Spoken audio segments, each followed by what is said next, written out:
کسی کو مت پکارو کسی مدد کے لیے سوائے اللہ. وَأَنَّ الْمَسَاجِدَ لِلَّهِ فَلَا تَدْعُوا مَعَ اللَّهِ أَحَدًا. اللہ کے ساتھ، یعنی ایک تو یہ کہ اللہ کو چھوڑ کر کسی کو پکارنا، ایک ہے اللہ کے ساتھ پکارنا، اللہ کو بھی پکارنا اوروں کو بھی پکارنا. بدترین شرک ہے دعا اللہ کی، ندا اللہ کی. اس کا بھی ذرا میں تجزیہ کر دوں آپ. دیکھیے، ایک ہے عام مادی قوانین دنیا کے جو ہے اس کے تحت کسی سے مدد چاہنا. بھائی ذرا مجھے پانی پلا دینا، یہ بھی آپ نے مدد چاہیے ہے نا. حضور کے بارے میں تو آیا ہے کہ آپ اتنے خوددار تھے صلی اللہ علیہ وسلم کہ اگر سواری پر ہوتے تھے اور آپ کا گھوڑا نیچے گر جاتا تھا تو کسی سے یہ نہیں کہتے تھے کہ یہ گھوڑا مجھے اٹھا کے دے دو،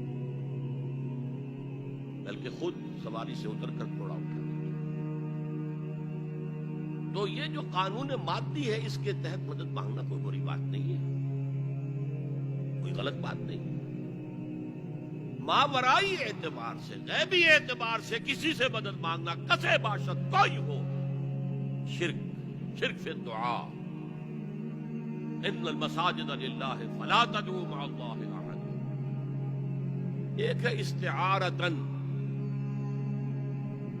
اقبال کہتا ہے ہمالا اے فصیل کشور ہندوستان. تو یہ خطاب بالکل ایک استعارہ سا ہے. اسی معنی میں مولانا حالی نے اپنی مسدس کے اختتام پر جو مناجات لکھی ہے، اے خاصہ خاصان رسول وقت دعا ہے، امت میں تیری آ کے عجب وقت پڑا ہے. وہ دی جو بڑی شان سے نکلا تھا وطن سے، پردیس میں وہ آج غریب الغربا ہے. تو اس معنی میں اس لفظ استعمال ہو جائے تو اس پر بہت زیادہ الرجک بھی نہیں ہونا چاہیے.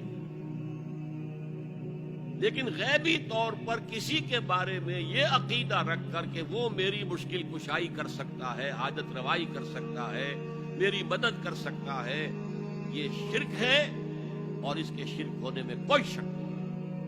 ان المساجد للہ فلا تدعوا مع اللہ احد. اب دیکھیے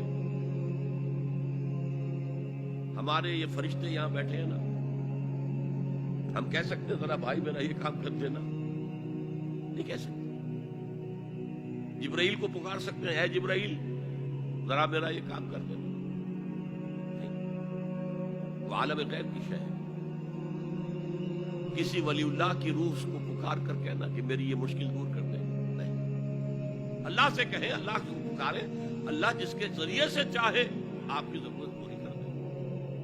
ہم نہ فرشتے کو پکار سکتے ہیں اور نہ کسی ولی اللہ کو پکار سکتے ہیں. پکارو اللہ کو. قال ربكم ادعوني استجب لكم ان الذين يستكبرون عن عبادتي سيدخلون جہنم داخرين. تمہارا رب کہتا ہے مجھے پکارو، مجھ سے مانگو، میں تمہیں دوں گا، تمہاری دعا سنوں گا، قبول کروں گا. اور جو بربنائے تکبر مجھ سے نہیں مانگتے وہ جہنم میں داخل ہوں گے، ذلیل و خوار ہوں گے. حضور نے ایک بات مجھے متن یاد نہیں ہے، بہت پیاری فرمائی.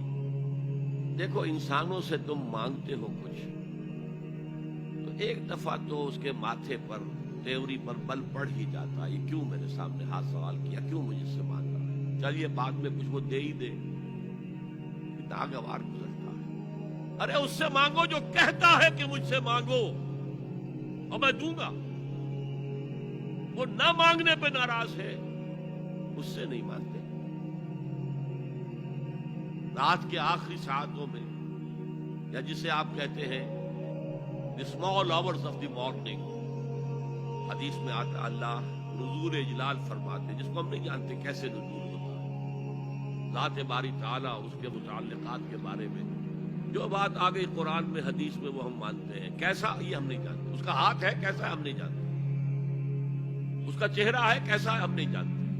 وہ اترتا ہے کیسے اترتا ہے ہم نہیں جانتے. جو قرآن میں آ گیا، حدیث میں آ گیا، مان لیجئے بس. باقی یہ متشابہات میں سے ہے، اس کی کھود کرید میں پڑو گے تو فتنے میں مبتلا ہو جاؤ. ابتغاء الفتنۃ وابتغاء تاویلہ. لہذا حدیث میں آتا ہے کہ رات کی آخری ساعتوں میں اللہ سمائے دنیا تک نزول فرماتا ہے. اور پھر ندا لگتی ہے حل من سائل فاعطیہ، ہے کوئی سوال کرنے والا مانگنے والا کہ میں اسے دوں؟ حل من مستغفر فاغفر لہ، ہے کوئی گناہوں کی معافی چاہنے والا کہ میں اسے معاف کر دوں؟ ہم انڈا غفیر سو رہے ہیں، ہم تو مائل بکرم ہے، کوئی سائل ہی نہیں۔ راہ دکھلائیں کسے؟ رہنم منزل ہی نہیں، راہ کسے دکھا؟ اللہ کے راستے پر چلنے کا فیصلہ کرو، اللہ کی راہ میں جہاد کا فیصلہ کرو، پھر اللہ راستہ کھولے گا۔ والذین جاہدوا فینا لنہدینہم سبلنا، وہ لوگ کہ جو ہمارے راستے میں جہاد کریں، محنت کریں، مشقتیں کریں، ہم لازماً ان پر اپنے راستے کھولتے چلے